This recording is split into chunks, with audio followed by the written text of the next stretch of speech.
I'm Dr. E. Faye Williams, National Chair of the National Congress of Black Women. And you're tuned to member-supported WPFW, Washington.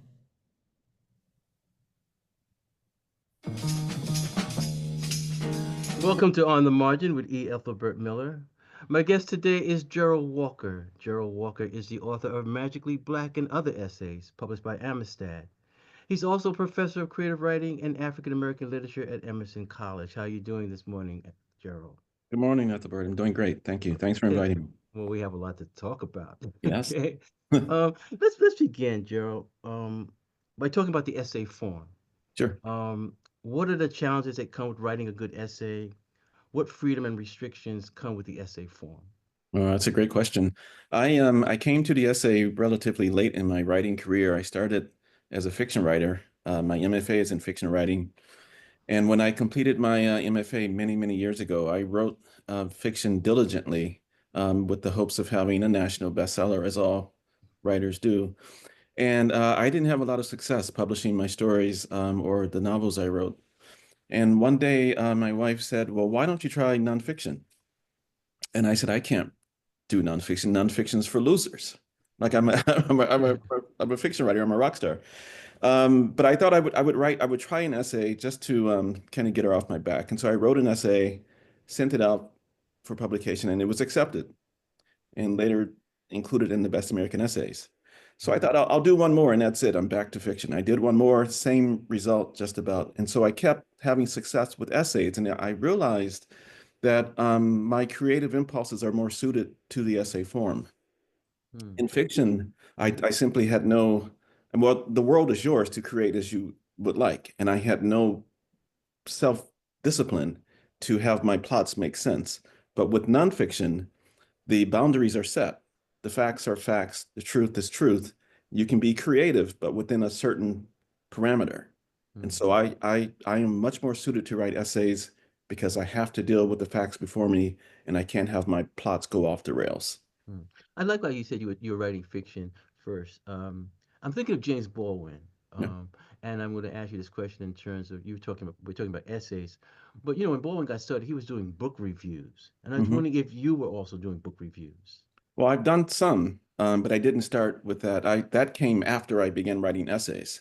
So it was fiction writing for me first, and then essays, and then my essays brought me a certain amount of attention that I've been solicited to write book reviews. But my first love is still fiction, and I'm going to get back to it one day. Okay. I promise. Well, let's go back to the fiction, okay?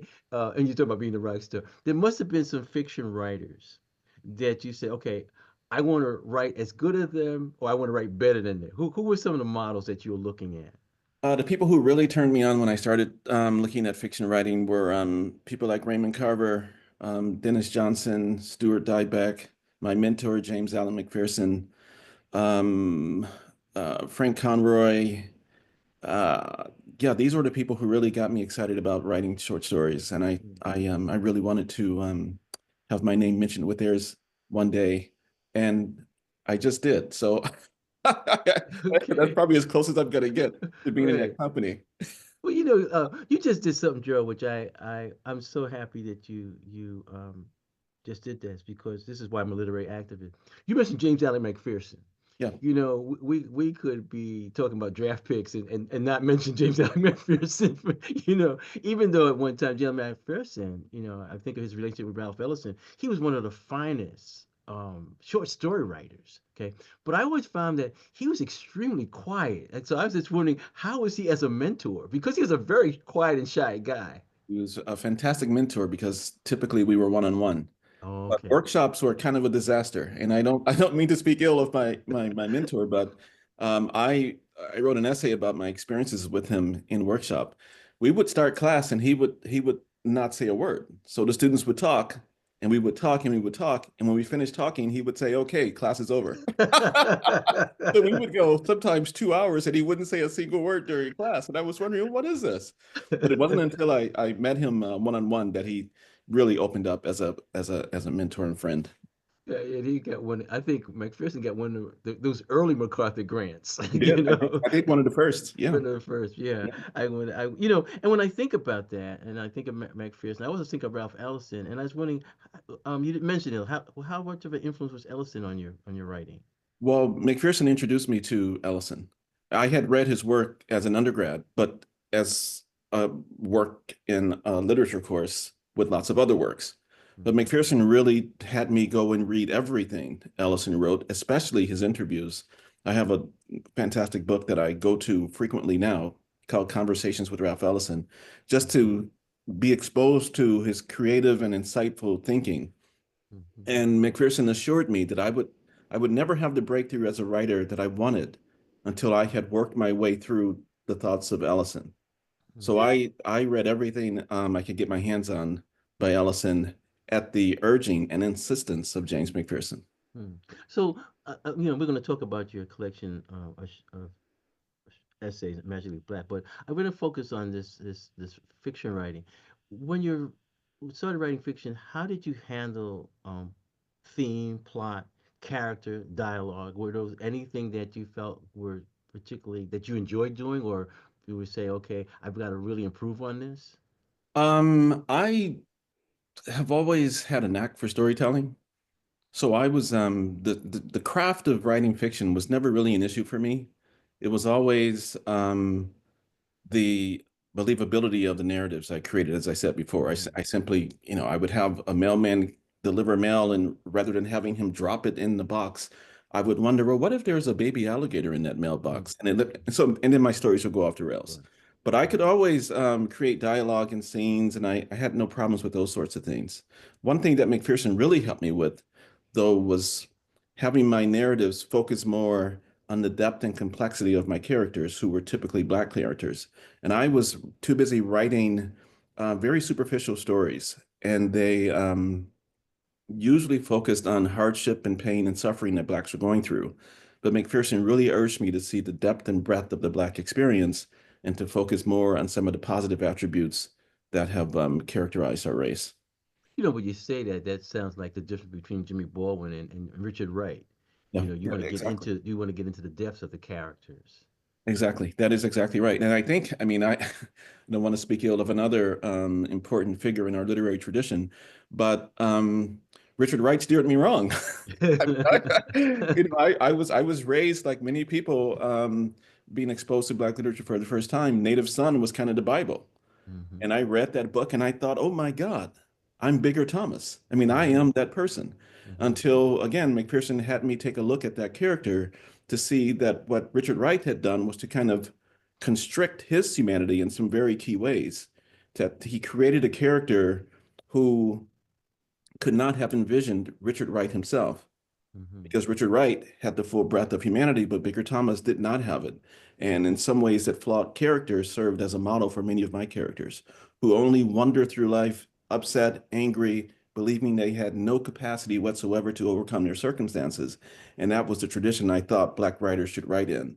Mm. But I had to You be said broken. something very interesting there. You said, I'm a black male writer, and I pick up and his native son, and then I said, well, I'm a black woman writer. Do I pick up Ann Petrie the street? Because the street is the same time as like native son. But I'm saying in terms, okay, if I want to be a woman writer, maybe that's the model I should go to. And I say that because it seems as if we have to wait for Gwendolyn Brooks to write Maud Martha. We have to wait for Zora Hurston to write, The Eyes Watching God. If I'm a woman writer, the same way you say, okay, I'm a male writer, and Native Son speaks to me in this manner. I might disagree with it, as a writer and find my own style. But if you're a woman writer, where's your model? Well, that was a really, really good point. And I think that was some of the criticism that people like Alice Walker and Toni Morrison and others kind of leveled against the canon in the 70s and 80s. They said, where are our voices?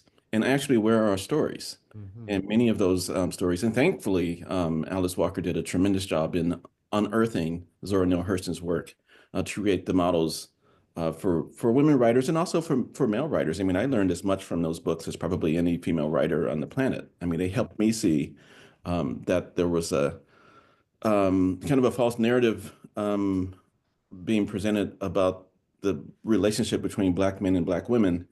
And yeah, those were important works. I like how you said unearthing, because I think of Alice Walker actually placing a tombstone, on the gravesite. So, she was unearthed, but we got to make sure there's a monument so we can find the gravesite.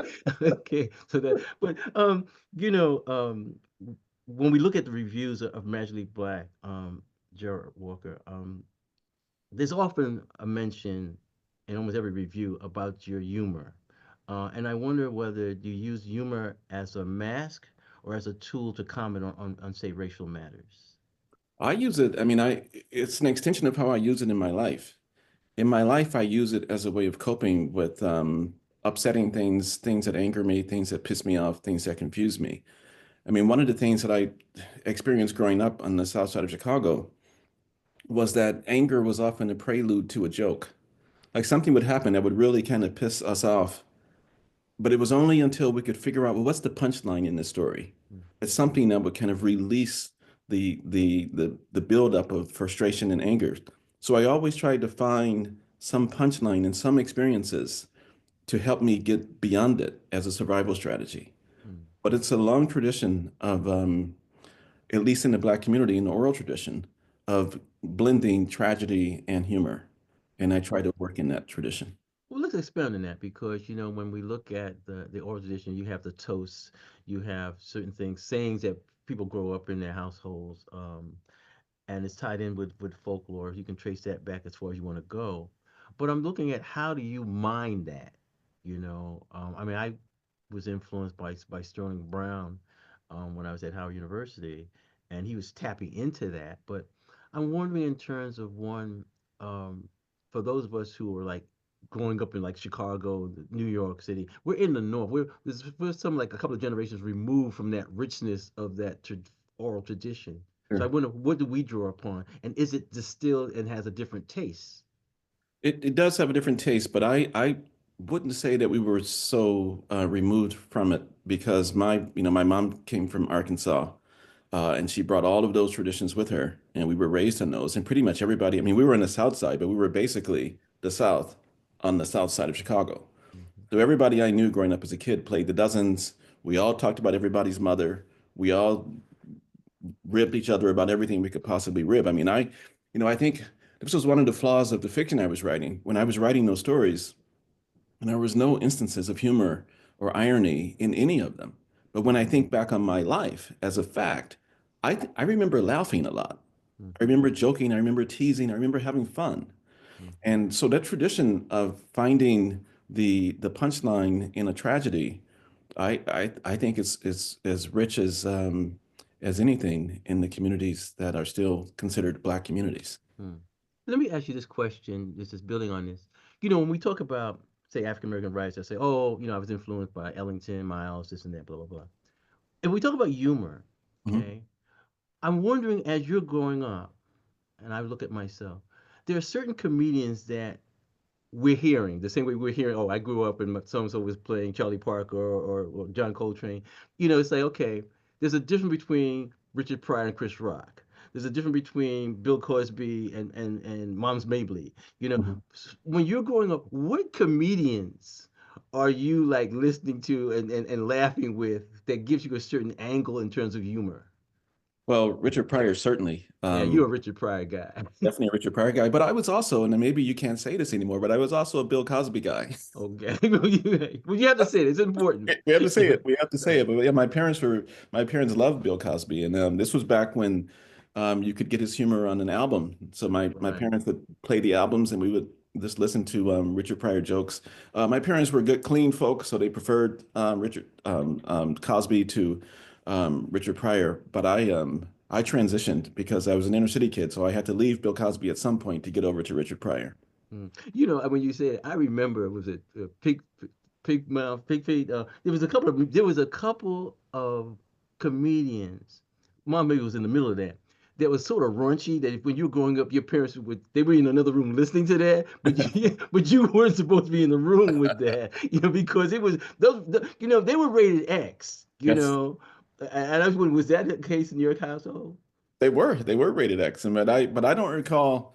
listening to my parents during And hearing like Red Fox, for example, like Red Fox before he Red became like a Fox. TV person, those I albums know. were not really, clean Yeah, albums. that stuff, that was underground stuff. Right. We couldn't listen to that. It's just like when Eddie Murphy came along and kind of Exactly. extended Richard Pryor. These were things that were kind of off limits in my household formally, but I know that my parents, if I said the name Red Fox, they would know who I was talking We're about. talking about. Well, in your essays, Gerald, you seem that your essays come out of observations and incidents that have occurred in your life. At what point might you cross into fiction to tell a story where the storytelling becomes a departure from your own experience? I don't cross into fiction formally. Yeah. Okay. What I do is to use some devices that allow me to break the nonfiction rules. So for Hmm. instance, if there's a scene that I would like to write that I didn't personally experience, I will simply let the readers know I imagined it went something like this.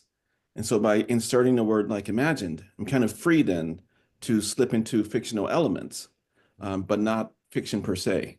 I always alert my readers to when I'm departing from the world of fact to the world of speculation. But I don't use fiction in my nonfiction. Okay. In Magically Black, you have like about 17 essays. Yes. The first one is actually the prologue, which you also call the curse. And I find that seems to be a snippet from your other book, The World in Flames, A Black Boyhood and a White Supremacist Doomsday Cult. Am I correct in saying You that? are correct. Yep. Okay. You mentioned back in 1957, your parents were in a cult. So talk about Henry W. Armstrong and his Radio Church of God. Yeah, my parents joined the Worldwide Church of God in 1957. Thereabouts, they were very young in their 20s.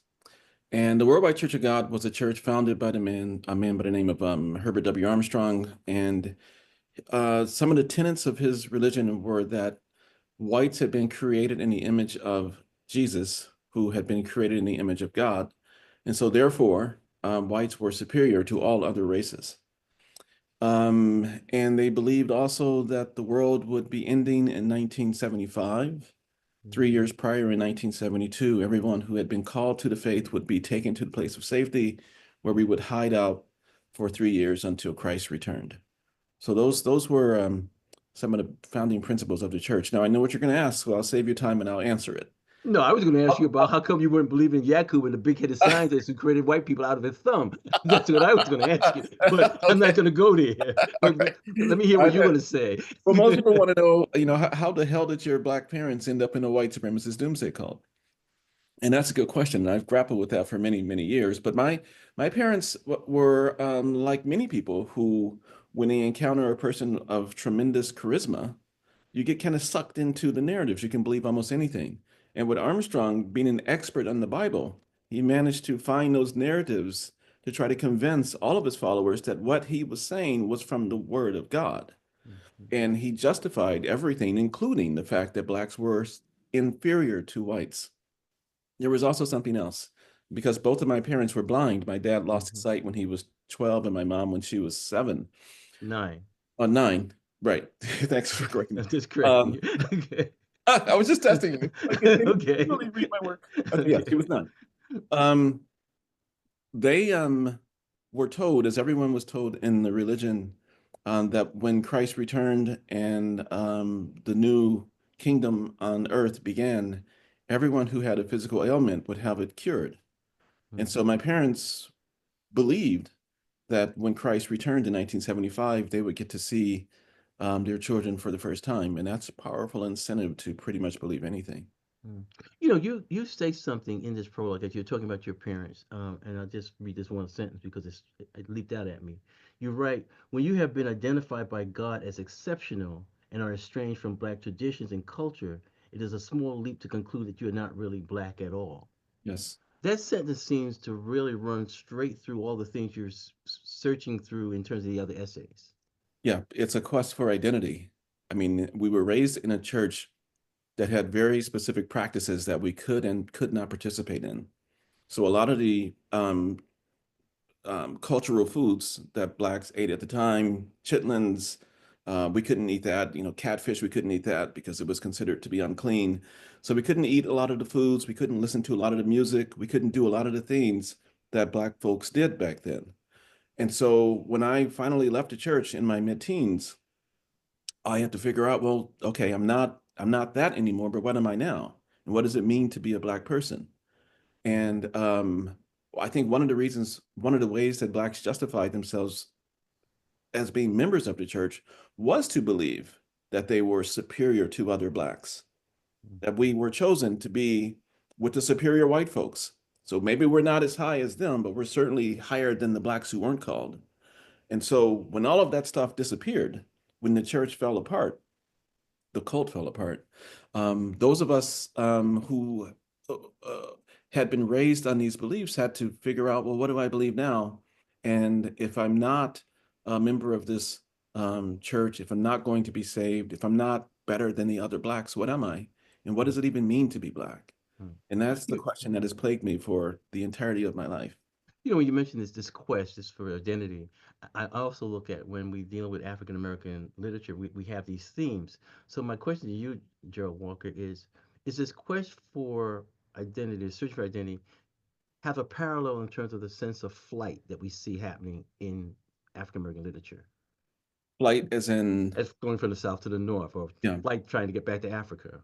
right. Well, it is in a way, in fact, it does parallel it because I have been trying to it's kind of white flight in reverse. Maybe it's a Mm-hmm. Black flight from whiteness to Blackness. Mm-hmm. So I've been trying to figure out since I was 15 or 16 years old, trying to figure out how do I get back to the thing that was my original identity before this church kind of robbed me of it. Like what does it mean to be a member of the Black community, and what does it mean to practice Black traditions and Black culture? I've been trying to figure that out. I mean, I've learned some things along the way, but trying to get my way back to the roots of my um, origin and culture has always been a quest of mine. Tell me, let me ask you something. It's sort of like how we talk about, I would call deep tissue massage. I'm gonna go back. I asked you some questions. I'm gonna go a little further. Sure. And this is, if I was reading and analyzing how you were talking about your parents, I would say, okay, the fact that at an early age they were blind might say, okay, this is why they joined a cult, that there was some sort of veil or some sort of thing, or the fact that they're listening to radio, or the Right. fact that because they are blind, there's a certain disability that you say, okay, I have to have a faith in something. Yes, but I also think that if my parents had not been blind, they still would have joined it. I think they simply believed in the message of what this man was preaching. Okay, And let's talk about, okay. yeah, So we know what they're learning, right? Okay, what are they teaching you? I mean, I know, for example, when I was growing up, there would be kids. They were the Jehovah Witness kids, right? And they seemed like they didn't have any fun. You know what I oh, mean? So maybe this whole sense of you being attracted to humor is because maybe you didn't have any fun when you were I'm growing up. I'm trying to catch up. Right, exactly. There was very little fun in a doomsday cult household. Let me tell you that. No, we didn't have a lot of fun. I mean, my dad had an amazing sense of humor, so we joked and we kidded a lot. But most of my youth was plagued by fear and Hmm. terror. I mean, when we went to religious services, it wasn't to be uplifted; it was to be scared shitless. Hmm. And I remember sitting through those 2 hour sermons with the ministers saying, "And if you stray from the word of God, you will perish in the lake of fire for the next." I mean, that's a terrifying thing for a 7, 8, Hmm. 9-year-old kid to hear. So when you sneak into the kitchen one night to steal that last cookie, Hmm. you think by morning you're going to be You are the last cookie. that's it. That's it. I mean, you're taking your life into your own hands for every little transgression that all kids make. But we Hmm. lived in a constant state of fear being raised in it. Hmm. Well, you have in your essay, and this is seems where we are as in 2024. Your essays also seem to be a commentary on Trump and his MAGA followers. You're like, what would you say? Okay, coming through a cult, what would you caution other Americans to look for? I mean, what happens in a cult? Well, I tell people often that I sincerely believe that Donald Trump is Herbert W. Armstrong reincarnated. Like this is the same guy, but these guys come and go all the time, these cult leaders. They tell you that the world is a mess, but that only they are equipped to fix it. They tell you that they are flawless because God has created them specifically that way. And Trump is always saying that he's a perfect guy. He's got the perfect hair and he's got the perfect everything. And they make promises that they can't deliver on, but they always find an escape hatch for those promises. I'm going to do this, I'm going to deliver that. And when those things don't come to pass, they say, that's because you didn't do something right. And our cult leader would often say, for instance, in 1972, when the Great Tribulation did not begin, he would say, it was supposed to begin, but God said, you are not ready yet. You haven't done the things you're supposed to do, including sending me more tithes. I need more checks from all of you in order to get this thing done. And Donald Trump constantly does the same thing. He's always saying, in order for me to make this country great again, I need you to send me more money so I can enact these policies and these whatever. It's just a content game that's repeated over and over again. So if we look at Trump and his followers, and we look at your parents and who you love, what is missing in their life? Why are they following, Trump? Why are they following Armstrong? What's this? Why do they need it? And then how do they get out of the cult? Well, I think they need it because something in their life is missing and making them think, I've tried everything. I've tried to work hard. I've been honest. I've tried to live my life a certain way and I still can't get ahead. And this person is promising me something that I, to this point, haven't been able to achieve. And so in some sense, there's a, what do I have to lose by giving this a shot? And they do it. But you can't, you get out of a cult when the prophecies fail. I mean, when Armstrong's cult fell apart in well, it was more like 1980. But it was because he kept making these promises that things would happen and then they wouldn't happen. And you forgive those failures a few times. But as they accumulate, you begin to think this person might be a false prophet. But does America have to be turned into Jonestown for people to wake up and say, okay, I shouldn't have had the Kool-Aid and the grilled cheese sandwich? We're going to have to get close. I think we're going to have to get close. I think we're going to have to um, Trump is going to have to be so awful as people predicted he would be the first time, and he came close. He was pretty awful then, but he's going to have to be a lot worse than that before his followers finally reject him. Let me ask you this question before we take a little break on Jerald Walker. Um, it seems it's like what we just happened just a few minutes ago.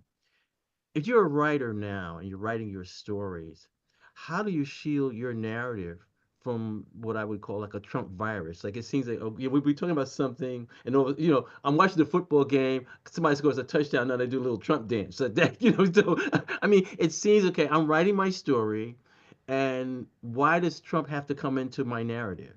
Yeah, that's a good point. And I sure as hell didn't want him in mine. I mean, in my previous book, I made no reference to him whatsoever. And that came out in 2020, right when at the peak of Trump. I didn't mention him.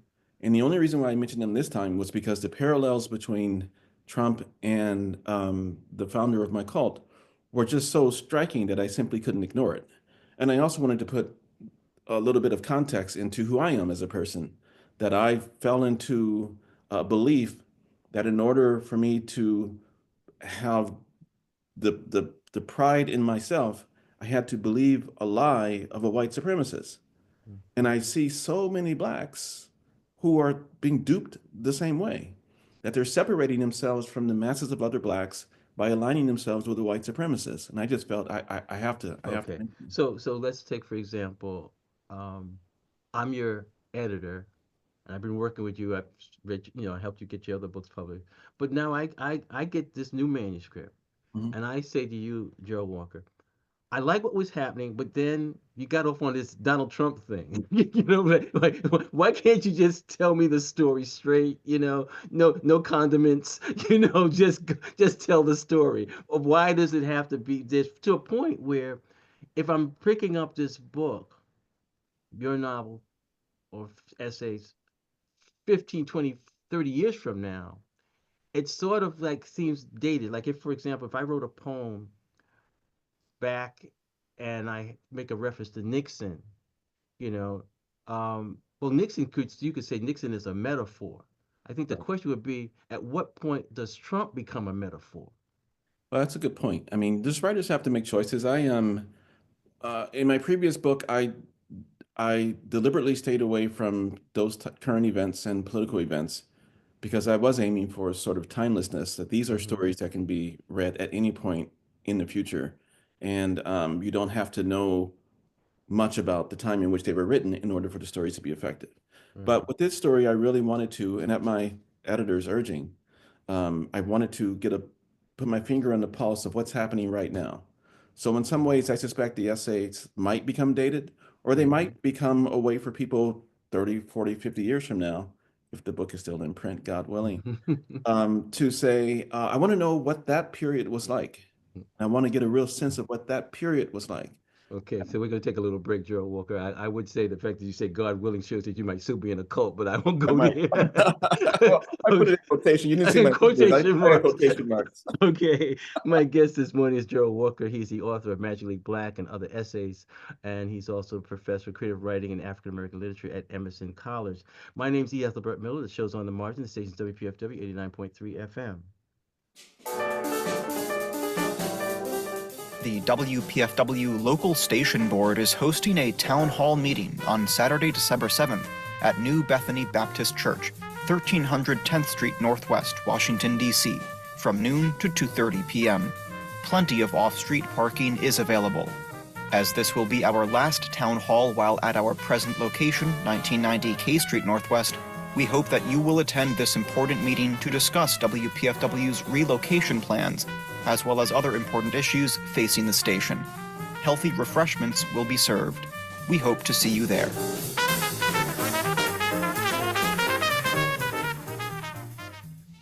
Okay, we're back on the margin with my guest, Jerald Walker. Jerald, one essay that stands out in this collection, Magically Black and Other Essays, is your essay called Lost. Before I ask you to read an excerpt from that essay, talk about what are your concerns, what have been your concerns as a Black father? Um, there, there are many of them, but and I try not to do this because I realize that it's not healthy. But I live in a constant state of simmering fear and concern for my sons. One just left now to head to work, and I worry about what is might happen to him. Just some random encounter with some idiot racist and some things go awry. And I also wonder, because I raised my sons very differently from the way that I was raised. I mean, I started off in the cult with very little Black culture. Then I went to the south side of Chicago and I was steeped in Black culture in inner city life.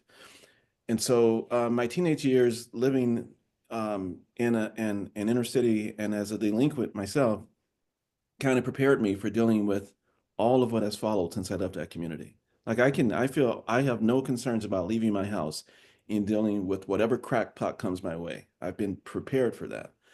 But I worry in removing my sons from the inner city and from those types of community where people are toughened, if they are prepared to deal with some of the things that they might have to deal with. And so it's a constant battle. I think for Black parents, what do? You don't want to expose your kids to things that they shouldn't be exposed to and kind of rob them of their youth. But you also don't want them to be so naive that every little thing is almost too much for them and overwhelming. So I worry that I haven't prepared them for dealing with hardships, but I also am grateful that they haven't had to deal with certain hardships. Mm-hmm. Gerald Walker, read an excerpt from the essay "Loss" because I saw something that I wanted you to share with our listeners. It's on page 41. Page 41. This is just to put it in some context, my Mm-hmm. son Adrian was at his high school theater practice. He was supposed to be home 3 hours prior. I'm freaking out. My wife is slightly concerned, but I'm very concerned. And when he finally arrives, This is what he says when he walks into the door. I got lost, Adrian said. I teleported to the liquor cabinet. As I removed a mug and a bottle of scotch, I casually asked over my shoulder, "You didn't, by chance, stop at someone's house to ask for directions, did you?"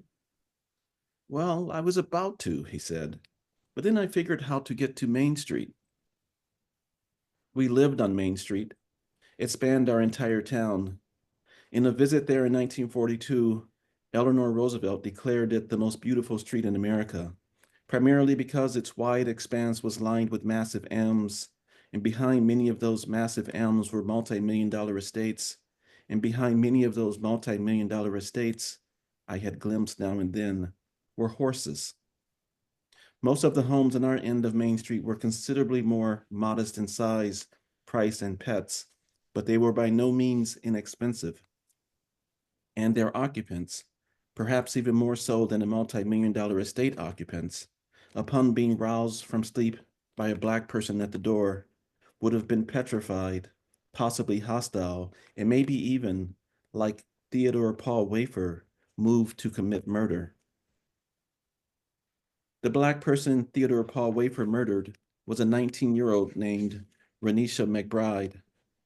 A year earlier, in 2013, McBride crashed her car while traveling through Dearborn Heights, Michigan, a small town that was 85% white, 10% less white than where we lived. Her car was totaled, but she was uninjured enough to walk in search of assistance. At around 4:30 a.m., she knocked on Wafer's door. Wafer, after opening it and seeing a lone girl looking discombobulated and, I imagine, relieved, raised his shotgun and unloaded it in her face. He feared she was a burglar, he later claimed, which did not deter the authorities from charging him with second-degree murder, manslaughter, and possession of a firearm during the commission of a crime. He was convicted on all counts. Charged with manslaughter but not convicted was Randall Carrick, the Charlotte, North Carolina police officer who just a few months prior to McBride's death killed a Black man named Jonathan Farrell. Like McBride, Farrell had crashed his car in the night, and he too had gone on foot searching for assistance, stopping for it at a random house not far from his immobilized vehicle. The lethal weapon this homeowner wielded was not a shotgun, but a phone. She used it to call 911, reporting a burglary in progress at her residence. Soon afterward, Officer Carrick arrived on the scene, whereupon he shot Farrell 12 times, a bullet for every 2 years of his life. You're listening to Jerald Walker reading from his book Magically Black and Other Essays. Um, Gerald, my question to you is, okay, Adrian gets home. How many days, weeks, or even years did you write the essay After that, after that, after that event? Yeah. a decade. Mhm. I wrote this just a couple of years ago, and this happened back in 2012, 13. I think that's very interesting in terms. I know you're teaching. When I'm going to get into some of the things of your approach to methodology in the classroom. It seems right there, advice to writers. There may be things that are like seeds that happen to you. You may not write about 2 years later. Okay, but then the question is, how do you find your voice to write those things? Well, I often let incidents kind of just marinate over the years before I tackle them. I kind of want them to solidify into a very specific thing before I take it on. If I write about something that happened very, very recently, I often don't really have a handle on it yet. I Mm-hmm. need something to kind of plague me for a long time, and then I toss it over in my brain over and over again from different angles. One, to try to understand it, but two, as a matter of craft, to see how I might approach telling the story. Mm-hmm. So but putting a story on paper though is not to say that you haven't been crafting it long before that. Mm-hmm. So I think about stories for a long time before I commit them to paper. So by the time I turn my computer on, I kind of have a draft already fully formed. I just have Mm-hmm. to really nail it down on the page. Okay. You are a twin, if I'm correct. That is true. Right. You also have an older brother, Tim. Mhm. Right. Looking at your experiences, um, I'm thinking of John Edgar Wideman, where there's a difference between him and his brother. And someone could say that's had a lot to do with the times. Um, and I was just wondering, when you look at what you've written, how life is your life different from your twin, and how much is your life different from your older brother? Um, my life is probably couldn't be more different than my twin brother's life.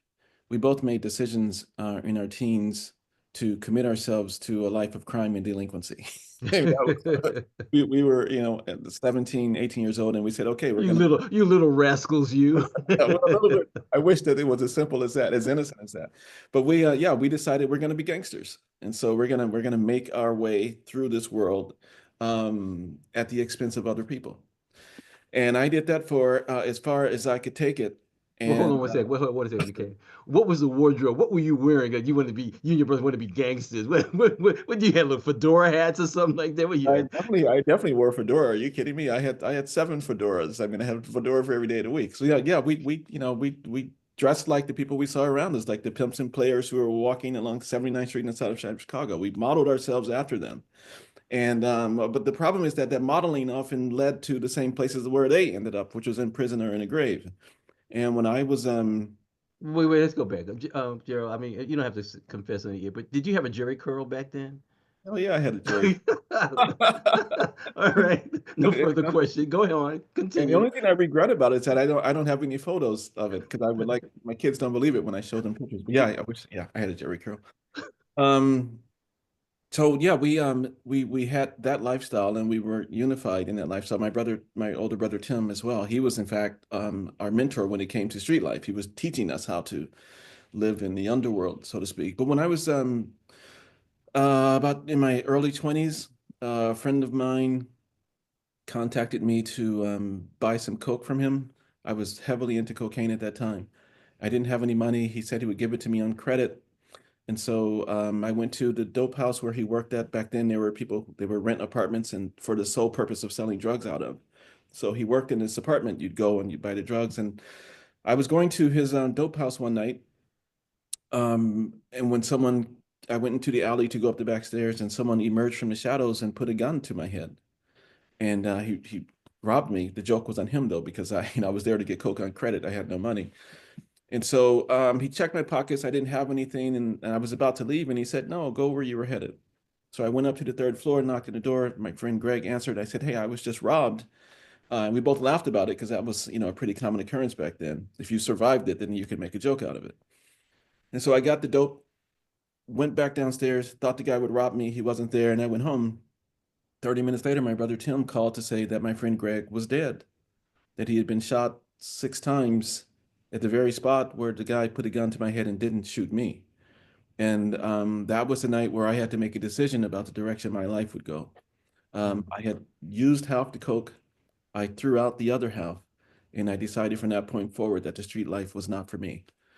So I left that community. I stopped speaking to my twin brother, my brother Tim. I stopped speaking to everybody in that neighborhood and started to take a different path. My 2 brothers stayed in that community, however. My twin brother is still there now, struggling as people do.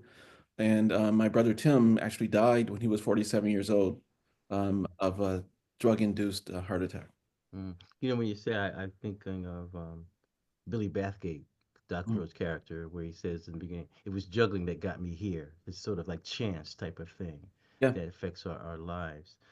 Jerald Walker, after that, I wanted to ask you, you write as a member, maybe this gets back to the choice you made. You write as a member now of like I would say the black middle class, and it seems you are often walking a tightrope in your essays, balancing race as you try to balance yourself. Would I be correct in saying that? That is exactly right. Yeah. And what are the challenges of that in terms of issues of now race and class? Well, the great secret that people don't seem to recognize in America is that class is often much more of a determining fact of someone's life than race. Navigating class is extremely difficult. I think I've figured race out.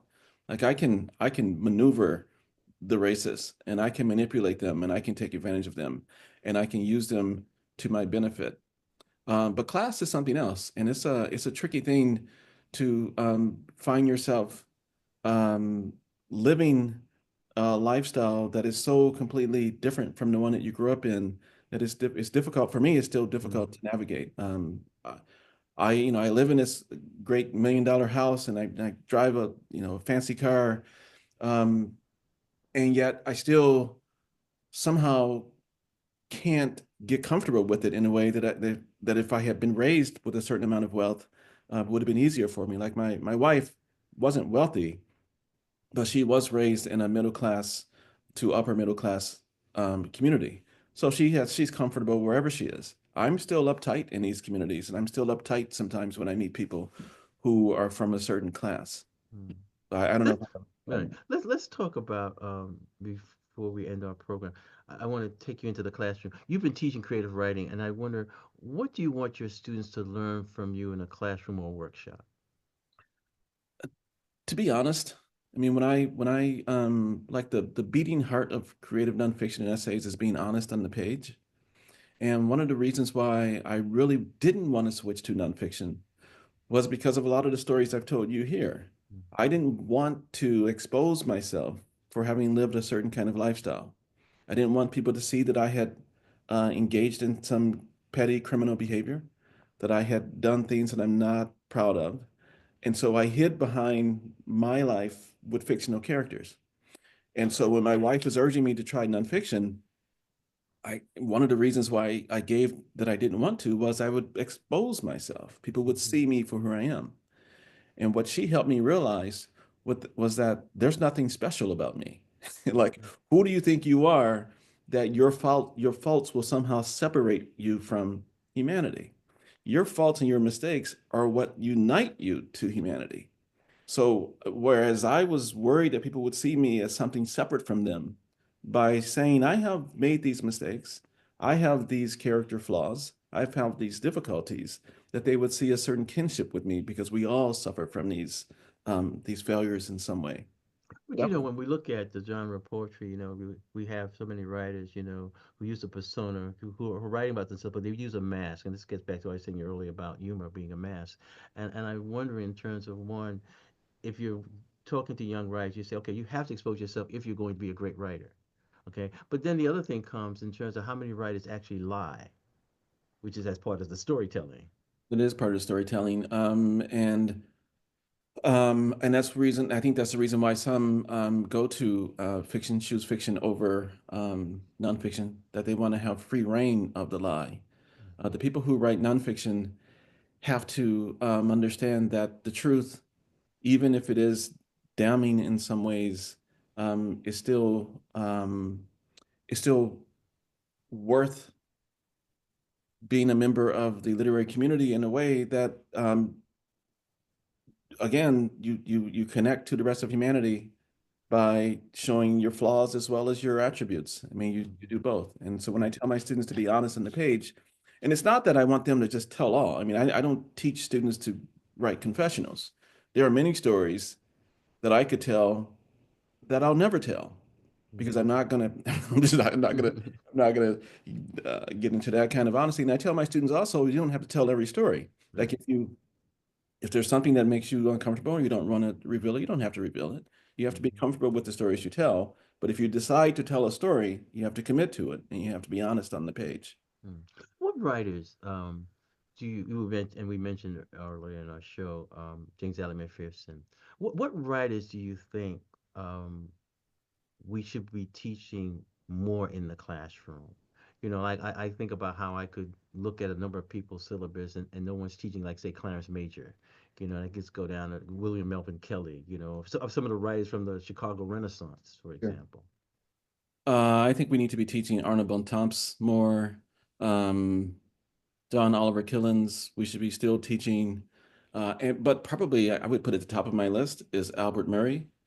When McPherson was mentoring me and teaching me to kind of have a certain literary perspective, he introduced me to Albert Murray. I'd never even heard of him. And I wondered how could I have gone through my entire academic career and not heard of this man You saw. sound like Wynton Marsalis. Well, I mean, it was so refreshing to read someone who helped me understand my place in the world as a Black person. And when I was trying to move from writing these pessimistic, kind of angry, defeatist narratives, it was Albert Murray who flipped that whole narrative on me. I mean, he talked a lot about antagonistic cooperation, whereas there can be no matador without the bull. And so if you like the way the matador dresses and he moves and he has the style and he does all these cool things, well, he can't perfect that craft unless he's got some raging animal in pursuit of him. See, I'm glad you mentioned Albert Murray, because I worked in the African American Research Center at Howard for 40 years. Those Albert Murray books didn't move off the shelf. Okay, I had a problem with Albert Murray when I was reading them letters between him and Ralph Ellison, and I said these are two elitist guys, who feel that and I felt they wanted to be these intellectuals, that for out of Oklahoma, you say you're roots in Arkansas. And I said, there's some of that I just can't, from being from the South Bronx, I sniff at that and I say, that's a cult. Well, they would have done well in the Worldwide Church of God, I think. Exactly. And everybody else who's listening to Charlie Parker or something like Bebop, they don't, they're like Benny Goodman guys. But I want to, and we got moved to the end of the show. And you sort of hinted at this, but I think it's very important. I mean, I read your book. What do you want your readers to come away with after reading Magically Black? Is there any way, for example, this is a collection of essays. Would you say, oh, if you pick this book up, read this essay first, even though you have a prologue? No. Well, it's funny you say that. The essay that I would like people to read first, and that I wish that I'd started with, is an essay called "It's Hard Out Here for a Memoirist." And it's an essay about me thinking that I was a pimp, or believing that I was a pimp. And it talks about the ways that, Black lives are influenced by various cultural practices. But if there are three things I want people to take away from the book, it's probably just an expanded definition of what it means to be Black, and to see the variety of ways that Black identities are shaped and formed, and probably and to have a heightened appreciation for the heroism and resiliency that have always characterized the Black race. Well, let me this last question, Jerald Walker, is one I think I was reading some information about Baldwin, and Baldwin was talking about how he had like Ray Charles. I was wondering about if you were able to translate your words into notes, what musician or singer would you hope to sound like? That sounds like an Oprah Winfrey question. It does kind of sound like it, but it would have to be George Clinton or Bootsy Collins. Oh, come on now. That's what. No wonder you had a Jerry curl. I mean, it's got to be. I'm a P-Funk kid. I mean, that's just when those are my people. Okay, so I sign up for your creative writing class, and you come in, you tell me that, and then you say something like, and I think you should read a little James Joyce. A little James Joyce and a little P-Funk, and you'll be all set. Well, I'm having this conversation with you, Joe, and I'm always asking these writers about music and stuff. And many times we think about African American literature, but what about painting? How much are you influenced by visual arts? Not as much as I should be, especially considering my wife is an art historian. But visual arts, no, they don't factor into my creative process very much at all, to be perfectly honest. Okay, so now being perfectly honest, and I like how you asked this question, and it has a lot to do with what you were saying earlier in the show. You mentioned how your wife told you what you should be doing. So I think you should have another conversation, maybe over candlelight dinner, so that you'll get more into the visual arts. I will. Okay. All right. That's my homework, and that's for our next interview, Joe. That's what we will talk about. All right. I'll be ready. I'll be ready for you. Okay. My guest today has been, I really enjoyed this conversation. My guest today has been Jerald Walker. He's the author of Magically Black and other essays published by Amstead. And he's also the professor of creative writing and African American literature at Emerson College. The show's On the Margin. My name's Ethelbert Miller. The station is WPFW 89.3. Well done.